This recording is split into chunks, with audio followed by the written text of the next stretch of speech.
په دې لوست کې موږ غواړو صفت او موصوف زده کړو. در این درس می‌خواهیم صفت و موصوف را یاد بگیریم. السلام علیکم، څنګه زه شایم ایله لرم چې تاسو هم شایاست.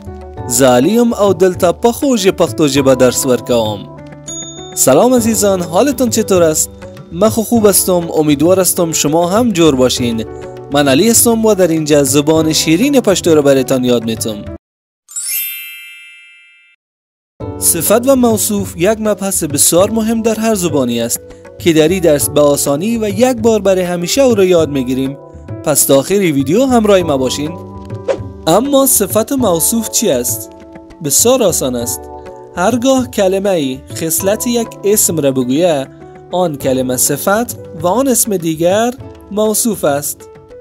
مانند دختر زیبا، در اینجا خصلت چی است؟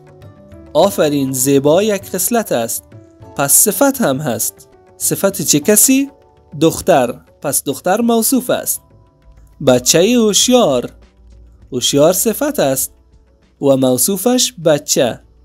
هوای سرد، مادر مهربان. اما در زبان پشتو برخلاف زبان دری موصوف بعد از صفت میآید، دقیقاً مانند زبان انگلیسی.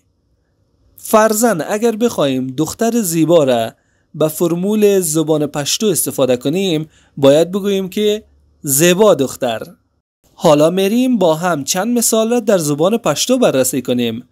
مهربانی کړئ زما وروسته تکرار کړئ. مهربانی کنید بعد از من تکرار کنید. بد فکر، بد فکر، فکر بد. دقت کنید که در زبان پشتو صفت در ابتدا می آید و موصوف بعد از او. شاورز، شاورز یا خاورز. خا و یا شا به معنای خوب، ورز به معنای روز. خوشجوند، خوشجوند او خوگجوند. خوش و یا خوگ به معنای شیرین، جوند به معنای زندگی.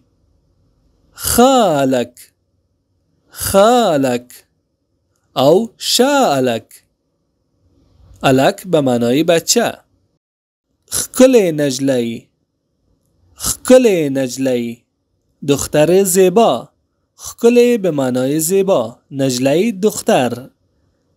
شایسته هوا او خایسته هوا، هوای شایسته و یا هوای مقبول. سور کمیس، سور کمیس. سور به معنای سرخ، کمیس پیراهن. سپین رنگ، سپین رنگ، رنگ سفید. خب حالا دو تمرین براتون دارم.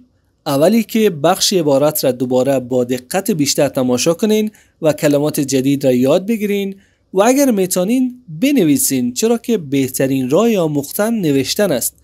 حتی اگر همتتان نمیشه کتابچه را باز کنین، در موبایل خود یک اپ دفترچه نصب کنین و در اونجا یادداشت کنین.